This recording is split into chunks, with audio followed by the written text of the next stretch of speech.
மனிதர்கள் இந்த பூமியில் எப்படி தோன்றினாங்க, மனிதர்களை யார் படைச்சா, மனிதர்களை ஏன் படைச்சாங்க அப்படிங்கிற கேள்விகளுக்கு பதில் கண்டுபிடிக்க மனிதர்களை படைச்சவங்களை தேடி ஒரு விஞ்ஞானிகள் குழு ப்ரொமீத்தியஸுங்கிற ஸ்பேஸ்ஷிப்பை எடுத்துகிட்டு விண்வெளியில் பயணிக்கிறாங்க. அந்த பயணத்தால் அவங்க அந்த கேள்விகளுக்கு பதில் கண்டுபிடிச்சாங்களா, இல்லை அந்த பயணமே அவங்களுக்கு ஆபத்தானதாக முடிஞ்சுதா, என்னெல்லாம் பிரச்சனைகளை அவங்க சந்திச்சாங்க அப்படிங்கிறது தான் இந்த படத்தோட கதை. இந்த படத்தோட பேர் ப்ரொமீத்தியஸ். இது 2012 ரிட்லி ஸ்காட் டைரக்ஷனில் ரிலீஸ் ஆன ஒரு தரமான science fiction and horror film. இந்த மூவி தமிழ் டப்பில் இருக்குது. வாங்க நம்ம ஸ்டோரியை பார்ப்போம். படத்தோட ஸ்டார்டிங்கில் மனுஷங்களே தோன்றாத காலகட்டத்தை காட்டுறாங்க. அங்கே உள்ள ஒரு நீர்வீழ்ச்சி மேலே பார்க்கவே வித்தியாசமாக இருக்கிற மனுஷங்களை விட ரொம்ப அட்வான்ஸான ஒரு கிரியேச்சரை காட்டுறாங்க. அந்த கிரியேச்சர் ஒரு பிளாக் கலரில் இருக்கிற ஒரு லிக்யூடை குடிச்சிருது. அதை குடித்த உடனே அதோட பாடி தூள் தூளாக பிஞ்சு அது அந்த நீர்வீழ்ச்சிலே விழுந்து இறந்து போகுது.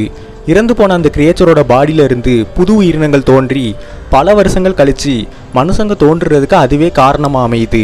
இறந்து போன அந்த கிரியேச்சர் பூமியில் மனுஷங்களை உருவாக்க தன்னோட உயிரையே தியாகம் செஞ்சிருது. அந்த அட்வான்ஸான கிரியேச்சரையும் அது இனத்தை சேர்ந்தவங்களையும் இந்த படத்தில் என்ஜினியர்ஸ்னு கூப்பிடுறாங்க. இந்த சம்பவம் நடந்து பல கோடி வருஷம் கழிச்சு 2089 ஸ்காட்லாந்து நாட்டோட ஸ்கையர் தீவை காட்டுறாங்க. அங்கே படத்தோட ஹீரோயினாக இருக்கிற எலிசபெத் ஷாவும் அவர் ஹஸ்பண்ட் சார்லியும் சேர்ந்து ஆராய்ச்சி பண்ணுறாங்க. 2 பேருமே ஆர்கியாலஜிஸ்ட்களாக இருக்காங்க. அவங்க அந்த தீவில் 35,000 வருஷம் பழமையான ஒரு ஓவியத்தை கண்டுபிடிக்காங்க. அதில் ஒரு ஸ்டார்ஸ் மேப் இருக்குது. அதே மாதிரியான ஸ்டார்ஸ் மேப்பை இதுக்கு முன்னால் பல இடங்களில் கண்டுபிடிச்சிருக்காங்க. பழங்கால மக்கள் அந்த ஒரு குறிப்பிட்ட நட்சத்திர மண்டலத்தை வணங்கி இருக்கிறத காட்டுது. அந்த நட்சத்திர மண்டலத்தில் தான் மனுஷங்களை படைச்சவங்க இருப்பாங்கன்னு ஹீரோயின் எலிசபெத் ஷாவும் அவர் ஹஸ்பண்ட் சார்லியும் நம்புகிறாங்க. அவங்க அந்த நட்சத்திர மண்டலம் எங்கே இருக்குன்னு கண்டுபிடிச்சிடுறாங்க. இந்த விஷயம் தெரிஞ்ச வேலாண்டுங்கிற ஒரு பெரிய பணக்காரர் $1 trillion பணத்தை செலவு செஞ்சு ப்ரொமீத்தியஸுங்கிற ஒரு ஸ்பேஸ்ஷிப்பை உருவாக்கி அதில் ஹீரோயினையும் அவர் ஹஸ்பண்டையும் சேர்த்து ஒரு ஆராய்ச்சி குழுவை அனுப்பி வைக்காரு. இந்த வேலாண்டுக்கு மனுஷங்களை யார் படைச்சா, அவங்கள ஏன் படைச்சாங்கன்னு தெரிஞ்சுக்கணும்னு ரொம்பவே ஆசைப்படுறாரு. அதை தெரிஞ்சுக்க தான் இவங்களை அனுப்புகிறாரு. எல்லாரும் சேர்ந்து அந்த ப்ரொமீத்தியஸுங்கிற ஸ்பேஸ்ஷிப்பில் மனுஷங்களை படைச்சவங்கள தேடி பயணிக்கிறாங்க. அந்த ஷிப்பில் மொத்தம் 17 க்ரூ மெம்பர்ஸ் இருக்காங்க. இவங்க எந்த கிரகத்தில் உயிரினங்கள் இருக்குன்னு நம்பி போகிறாங்களோ அந்த கிரகத்தை அடைய 2 வருஷம் 4 மாதம் ஆகும். அதனால எல்லாரும் கிரையோஜெனிக் ஸ்லீப்பில் தூங்கிட்டு இருக்காங்க. அந்த நேரம் அந்த ஷிப்பை டேவிட்டுங்கிற ஒரு ஹியூமனாய்ட் ரோபோட்டை வச்சு ஆப்ரேட் பண்ண விட்டுருக்காங்க. அந்த டேவிட்டுங்கிற ரோபோட் அந்த 2 வருஷத்தில் நிறைய மொழிகளையும் மனுஷங்களை பற்றியும் வீடியோஸ் மூலமாக கற்றுக்குது. அது இப்போ மனுஷங்க அளவுக்கு சுயமாக சிந்திக்க ஆரம்பிச்சிருது. அடுத்து 2 வருஷம் கழிச்சு அந்த கிரகத்துக்கிட்ட வந்துடுறாங்க. அந்த கிரகத்தோட பேர் LV-223. அந்த ரோபோட்டும் இத்தனை வருஷம் தூக்கத்தில் இருந்தவங்கள எழுப்புது. இப்போ அந்த டீமுக்கு சீஃபாக விக்கர்ஸுங்கிற லேடி இருக்காங்க. இவங்க வேற யாரும் இல்லை, அப்போதை காமிச்ச அந்த வேலாண்டுங்கிற பணக்காரரோட பொண்ணு தான். இவங்களுக்கு தான் அப்பா இவ்வளவு செலவு செஞ்சு இந்த ஆராய்ச்சியை நடத்துறது பிடிக்காம தான் அந்த பயணத்திலேயே சேர்ந்துருக்காங்க. தான் அப்பா தேவையே இல்லாமல் இந்த ஆராய்ச்சியை பண்ணுறதா நினச்சிட்டு இருக்காங்க. இப்போ அந்த டீம் மெம்பர் ஸ்பேஸ்ஷிப்பை அந்த கிரகத்தில் லேண்ட் பண்ணிவிட்டு பாதி பேர் ட்ரக்குகளை எடுத்துகிட்டு ஆராய்ச்சி பண்ண கிளம்புறாங்க. அங்கே ஒரு மலை மாதிரி ஒரு இடம் இருக்குது. ஆனால் அதோட உருவம் இயற்கையாக உருவானது மாதிரி இல்லை. ஸோ அதில் உயிரினங்கள் இருக்குமோன்னு சந்தேகப்பட்டு ஆராய்ச்சி பண்ண போகிறாங்க. உள்ளுக்குள்ளே ஒரு இடத்துல ஆக்சிஜன் ஜென்ரேட் ஆகுறது எல்லாருக்கும் ஆச்சரியமாக இருக்குது. உடனே சார்லி ஹெல்மெட்டை கழட்டிட்டு சுவாசித்து பார்க்காரு. அப்போ இவங்க கூட உள்ள டேவிட்டுங்கிற ரோபோட் அங்கே உள்ள பட்டனை ப்ரெஸ் பண்ண அந்த இடத்துல இதுக்கு முன்னால் என்ன நடந்துச்சுங்கிறது ஒரு ஹாலோகிராம் மாதிரி எல்லாருக்கும் ஷோ ஆகுது. அங்கே இதுக்கு முன்னால் என்ன நடந்துச்சுன்னா படத்தோட ஸ்டார்டிங்கில் காமிச்ச என்ஜினியர்ஸ்னு சொல்லப்படுற ஏலியன்ஸ் எதையோ பார்த்து பயந்து ஓடி இருக்காங்க. நிறைய பேர் எப்படியோ இறந்து போயிருக்காங்க. அங்கே இருக்கிற டோர் க்ளோஸ் ஆகுறப்போ அதுக்கு நடுவில் மாட்டின ஒரு என்ஜினியர் ஏலியன் தலை துண்டாகி இறந்து போயிருக்கு. இப்போ இது நடந்து பல வருஷம் கழிச்சு இந்த டீம் அதோட உடம்பை கண்டுபிடிக்காங்க. ஆனால் அதோட தலை டோருக்கு இன்னொரு பக்கம் இருக்க அந்த டோரை டேவிட் திறந்து அதோட தலையை கண்டுபிடிக்காங்க. இதுக்கு மத்தியில் அந்த டீமில் உள்ள ஃபைஃபீல்டும் மில்பனும் இந்த ஆராய்ச்சியை பார்த்து தங்களோட உயிருக்கு ஆபத்து வருமோன்னு பயந்து போய் திரும்பவும் ஸ்பேஸ்ஷிப்புக்கு போக கிளம்பி போயிட்டாங்க. அடுத்து டீம் மெம்பர்ஸ் அந்த இடம் பூராவே நிறைய பேரல்கள் இருக்கிறத பார்க்காங்க. அந்த எல்லா பேரல்கள்லையுமே படத்தோட ஸ்டார்டிங்கில் அந்த என்ஜினியர் ஏலியன் குடித்த கருப்பு கலர் திரவம் மாதிரியே இருக்குது. அப்போ உங்க ஒரு பயங்கரமான சிலிக்கான் புயல் வந்துட்டு இருக்குன்னு ஸ்பேஸ்ஷிப்போட கேப்டனுக்கு தெரிய அவர் டீம் மெம்பர்ஸை உடனே கிளம்பி ஸ்பேஸ்ஷிப்புக்கு வர சொல்கிறாரு. உடனே அவசரமாக அந்த ஏலியனோட தலைப்பகுதியை கொண்டு வந்துட்டு இருக்காங்க. இவங்க கூட உள்ள டேவிட்டுங்கிற ரோபோட் மட்டும் அந்த பயங்கரமான பேரலை அங்கேருந்து யாருக்குமே தெரியாமல் எடுத்துகிட்டு வருது. ஒரு வழியாக எல்லாரும் கஷ்டப்பட்டு ப்ரொமீத்தியஸ் ஸ்பேஸ்ஷிப்புக்கு வந்துடுறாங்க. ஆனால் அப்போ அதை பயந்து போய் கிளம்புன ஃபைஃபீல்டும் மில்பனும் ஸ்பேஸ்ஷிப்புக்கு வர வழி மாறி போய் ஒரு இடத்துல மாட்டிக்கிட்டாங்க. உடனே ஷிப்போட கேப்டனும் அவங்கள காண்டாக்ட் பண்ணி நீங்கள் ராத்திரி அங்கேயே தங்கிக்கங்க, காலையில் வந்து கூட்டிகிட்டு போகிறதா சொல்லிடுறாரு. அடுத்து ஷிப்பில் அவங்க எடுத்துகிட்டு வந்த ஏலியன் தலையை வச்சு ஆராய்ச்சி பண்ணுறாங்க. அப்போ தான் அவங்களுக்கு தெரியுது மேலே உள்ளது தலை கிடையாது, ஹெல்மெட்னு. அதுக்கப்புறம் அதை கலட்டிட்டு ஏலியனோட தலையை பார்க்காங்க. எல்லாருக்கும் ரொம்ப ஆச்சரியமாக இருக்குது. முதல் முறையாக ஒரு ஏலியனை பார்க்காங்க. அப்போ தலை மேலே ஹீரோயின் நிறைய உயிரணுக்கள் உருமாறிக்கிட்டு இருக்கிறத கவனிக்காங்க. உடனே அதோட தலையில் பயோ எலக்ட்ரிக்கல் பல்ஸை செலுத்தி அந்த தலை உயிரோடு இருக்கிற மாதிரி அதுகளை நம்ப வைக்காங்க. உடனே அதுக்கு தலையை என்னமோ பண்ண அந்த தலை வெடிக்க போகிற மாதிரி தெரியுது. அதை ஒரு கண்ணாடி சாம்பரில் வச்சு லாக் பண்ண அந்த தலை வெடித்து சிதறிடுது.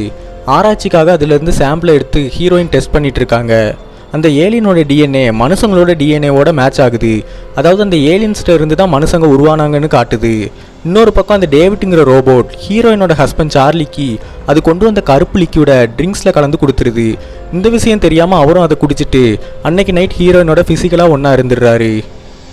இன்னொரு பக்கம் ஸ்பேஸ்ஷிப்புக்கு வெளியில் அவங்க ஆராய்ச்சி பண்ண போன இடத்தையே தங்கியிருக்கிற ஃபைஃபீல்டும் மில்பனும் அங்கே இருக்கிற பேரல்களை பார்த்துட்டு இருக்காங்க. அப்போ அங்கே ஹேமர் பீடுங்கிற பார்க்க பாம்பு மாதிரியே இருக்கிற ஏலியன் மில்பனை தாக்கி கொன்னுருது.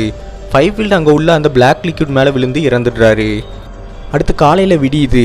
சார்லி அப்போ தான் கவனிக்காரு அவரோட கண்ணில் புழு மாதிரி ஏதோ ஒரு உயிரினம் நெளிஞ்சிட்ருக்கு. அவருக்கு அப்போ டேவிட் ட்ரிங்க்ஸில் கலந்து கொடுத்த அந்த பிளாக் லிக்விட் கொஞ்சம் கொஞ்சமாக அவரை பாதிக்க ஆரம்பிக்கி. அவரும் அதை பற்றி யார்ட்டையும் சொல்லலை. இப்போ எல்லாரும் காலையில் திரும்பவும் அப்போ போன இடத்துக்கு போகிறாங்க. அங்கே ஃபைஃபீல்டையும் மில்பனையும் தேடிட்டு இருக்காங்க. அங்கே இந்த டேவிட்டுங்கிற ரோபோட் மட்டும் தனியாக போயிட்டுருக்கு. அது அங்கே ஒரு கண்ட்ரோல் ரூமை கண்டுபிடிக்குது. அதுக்கப்புறம் தான் அதுக்கு ஒரு பெரிய உண்மை தெரியுது. என்னென்னா அந்த இடம் ஒரு சாதாரண இடம் இல்லைன்னு, அந்த இடமே ஒரு பெரிய சைஸ் ஏலியன் ஸ்பேஸ்ஷிப்னு தெரியுது. அந்த என்ஜினியர்ஸ்னு சொல்லப்படுற அந்த ஏலியன்ஸ் அந்த ஆபத்தான உயிரினங்கள் உள்ள அந்த பேரல்களை பூமிக்கு எடுத்துகிட்டு போய் அதை மனுஷங்க மேலே செலுத்தி மனுஷங்களை அழிக்க ட்ரை பண்ணியிருக்குங்க. ஆனால் அவங்க வச்சுருந்த பேரல்கள் லீக் ஆகி அவங்க வச்சுருந்த அந்த பிளாக் லிக்விடை அவங்கள பாதித்து சாகடிச்சிருச்சு. அதனால அந்த ஸ்பேஸ்ஷிப்பில் உள்ள எல்லா ஏலியன்ஸும் செத்துருச்சு. ஆனால் ஒரே ஒரு ஏலியன் மட்டும் மனுஷங்க கிரையோஜெனிக் ஸ்லீப்பில் தூங்கின மாதிரியே அதுவும் அந்த ஷிப்பில் தூங்கிட்டு இருக்கு. இந்த விஷயத்தை அந்த டேவிட்டுங்கிற ரோபோட் கண்டுபிடிச்சிருச்சு. இன்னொரு பக்கம் அந்த டீம் மெம்பர்ஸ் அங்கே மில்பனோட பணத்தை கண்டுபிடிக்காங்க. அப்போ அவரை சாகடிச்ச அந்த ஹேமர் பீட் கிரியேச்சர் அவர் உடம்புல இருந்து பாஞ்சு போகுது. அங்கே சார்லியோட உடம்பு இன்னுமே மோசமடைய எல்லாரும் அவரை கூட்டிக்கிட்டு ப்ரொமித்தியஸ் ஷிப்புக்கு போயிட்டுருக்காங்க. அங்கே சீஃபாக இருக்கிற விக்கஸுங்கிற லேடி சார்லி இன்ஃபெக்ட் ஆனதுனால அவரை உள்ளே விட மாட்டேங்கிறாங்க. சார்லியும் தன்னை இனிமேல் காப்பாற்ற முடியாதுன்னு விக்கஸ்ட்டை தன்னை கொல்ல சொல்லிடுறாரு. உடனே அவங்க ஒரு ஃபயர் கன்னை எடுத்து சார்லியை ஹீரோயின் கண்ணு முன்னாடியே எரிச்சு கொண்டுடுறாங்க.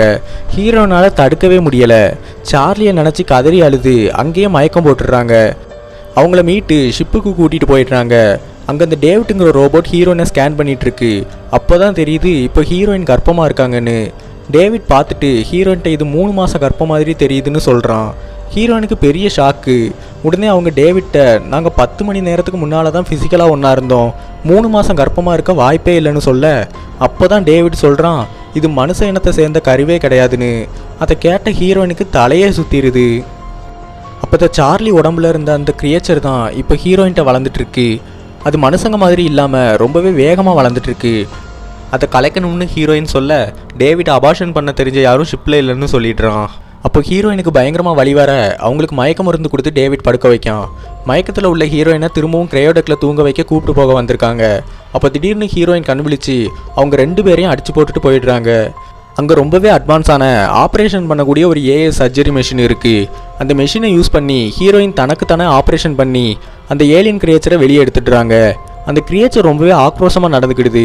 அதை அந்த மெஷின்குள்ளேயே வச்சு லாக் பண்ணிவிட்டு ஹீரோயின் போயிடுறாங்க.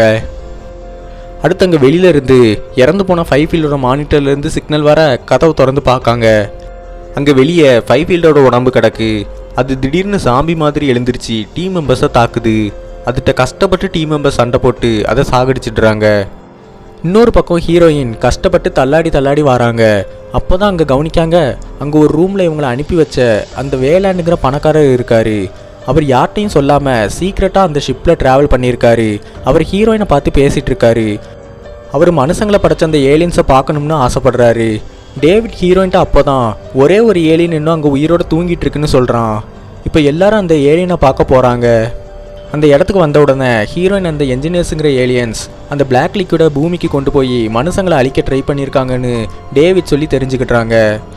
இப்போ டேவிட் தூங்கிட்டு இருக்கிற அந்த ஏலியனை எழுப்புறான். அந்த ஏலியன்ட்ட ஹீரோயின் ஏன் மனுஷங்களை அந்த பேரல்களில் உள்ள பிளாக் லிக்விடை வச்சு நீங்கள் கொல்ல ட்ரை பண்ணீங்கன்னு கேட்காங்க. உடனே அவங்கள பேச விடாமல் வேலனோட ஆள் தாக்குறாரு.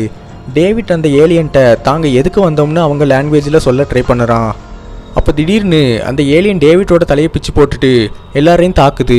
ஹீரோயின் மட்டும் அந்த இடத்த விட்டு தப்பிச்சு ஓடுறாங்க. அந்த பணக்காரர் வேலன் அந்த ஏலியன் தாக்குனதில் அங்கேயே இறந்து போயிடுறாரு. அந்த ஏலியன் ஸ்பேஸ்ஷிப்பை ஆன் பண்ணி பூமிக்கு போய் அந்த பிளாக் லிக்விடை வச்சு மனுஷங்களை கொல்ல கிளம்பிட்டு இருக்கு. ஹீரோயின் கஷ்டப்பட்டு அந்த ஏலியன் ஸ்பேஸ்ஷிப்பில் இருந்து தப்பிச்சு ஓடுறாங்க. உடனே ஹீரோயின் ப்ரொமித்தியஸ் ஸ்பேஸ்ஷிப்பில் உள்ள கேப்டனை காண்டாக்ட் பண்ணி அந்த ஏலியன் ஸ்பேஸ்ஷிப் மனுஷங்களை அழிக்க போயிட்டுருக்கு, அதை தடுத்தே ஆகணும்னு சொல்கிறாங்க. ஆனால் ப்ரொமித்தியஸோ ஒரு சாதாரண ஸ்பேஸ்ஷிப், அதால் அட்டாக் பண்ண முடியாது. கேப்டனோ எப்படி கிளம்பிட்டு இருக்கிற அந்த ஏலியன் ஸ்பேஸ்ஷிப்பை தடுத்து நிறுத்தன்னு யோசிக்காரு. வேறு வழி தெரியாமல் அவர் சீஃபாக உள்ள விக்கர்ஸுங்கிற லேடியை எஸ்கேப் ஆடு மூலமாக அந்த ஷிப்லேருந்து எஸ்கேப் ஆக சொல்கிறாரு. அவர் விக்கர்ஸ் வாழ்கிறதுக்கு லைஃப் சப்போர்ட் மாடியூலை எஜெக்ட் பண்ணுறாரு. இதுக்குள்ளே 2 வருஷம் வேறு பிளானட்டில் வாழ முடியும், அதை அனுப்பி வைக்காரு. அவர் கூட உள்ள 2 ஒர்க்கர்ஸையும் விக்கர்ஸோடு சேர்ந்து எஸ்கேப் ஆக சொல்கிறாரு. ஆனால் அவங்க 2 பேரும் கேப்டனோடையே இருக்கிறதா சொல்ல கடைசியில் விக்கர்ஸ் மட்டும் அந்த ப்ரொமித்தியஸ் ஸ்பேஸ்ஷிப்பில் இருந்து எஸ்கேப் ஆகுறாங்க. இப்போ கேப்டனும் அந்த 2 ஒர்க்கர்ஸும் சேர்ந்து மனுஷங்களை அழிக்க கிளம்பிட்டு இருக்கிற அந்த ஏலியன் ஸ்பேஸ்ஷிப் மேலே இந்த ப்ரொமித்தியஸ் ஸ்பேஸ்ஷிப்பை மோத விட்டுடுறாங்க. அதில் அந்த ப்ரொமித்தியஸ் ஸ்பேஸ்ஷிப் வெடித்து அந்த 3 பேரும் இறந்துடுறாங்க. ப்ரொமித்தியஸ் மோதினதில் ஏலியனோட ஸ்பேஸ்ஷிப் டேமேஜ் ஆகி கீழே விழுந்துட்டுருக்கு. அப்போ எஸ்கேப் ஆன விக்கர்ஸுங்கிற அந்த லேடி மேலே ஏலியனோட ஸ்பேஸ்ஷிப் விழுந்து இறந்து போயிடுறாங்க.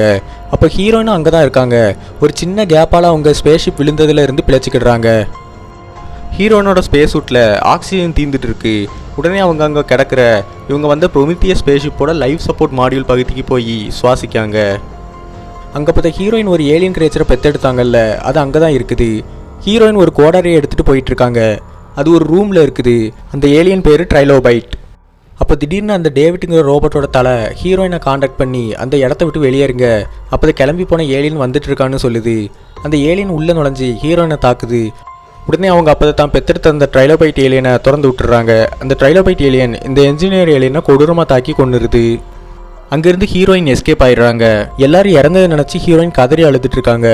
அப்போ டேவிட் ஹீரோயினை காண்டாக்ட் பண்ணி எனக்கு ஹெல்ப் பண்ணுங்க, இங்கே இதே மாதிரி ஏலியன் ஸ்பேஸ்ஷிப் நிறைய இருக்கிறதாவும் அதை தனக்கு ஆப்ரேட் பண்ண தெரியும்னு சொல்கிறான். ஹீரோயினும் டேவிட்டை தேடி வந்துடுறாங்க. அவன் ஹீரோயின்கிட்ட ஏலியன்ஸோட ஸ்பேஸ்ஷிப்பை கண்டுபிடிச்சிட்டோம்னா அதை வச்சு பூமிக்கு ஈஸியாக போயிடலாம்னு சொல்கிறான். ஆனால் ஹீரோயினோ பூமிக்கு போக வேண்டாம், அந்த என்ஜினியர்ஸ்னு சொல்லப்படுற ஏலியன்ஸோட கிரகத்துக்கு போக சொல்கிறாங்க. மனுஷங்களை அவங்க ஏன் படைச்சாங்கன்னு, மனுஷங்களை ஏன் படைச்ச அந்த என்ஜினியர்ஸுங்கிற ஏலியன்ஸை கொல்ல ட்ரை பண்ணாங்கன்னு தெரிஞ்சுக்க ஹீரோயின் டேவிட்டுங்கிற ரோபோட்டோட ஏலியன் ஸ்பேஸ்ஷிப்பில் கிளம்பி போகிறாங்க. இன்னொரு பக்கம் அப்போ தான் ட்ரைலோபைட் ஏலியன் ஒரு என்ஜினியர் ஏலியனை கொண்டுச்சில்ல, அது உடம்புல புது உயிரினத்தை செலுத்தியிருக்கு. இப்போ அதோட உடம்பை பிச்சுக்கிட்டு அதிலிருந்து டீகான்னு சொல்லப்படுற ஒரு புது ஏலியன் கிரியேச்சர் வெளியே வர இதோட இந்த படமும் முடியுது. இந்த படத்தோட செகண்ட் பார்ட்டு தான் ஏலியன் காவனன் மூவி. அந்த படத்தோட எக்ஸ்ப்ளனேஷன் வீடியோ லிங்க் டெஸ்கிரிப்ஷனில் இருக்குது, பார்த்துக்கோங்க.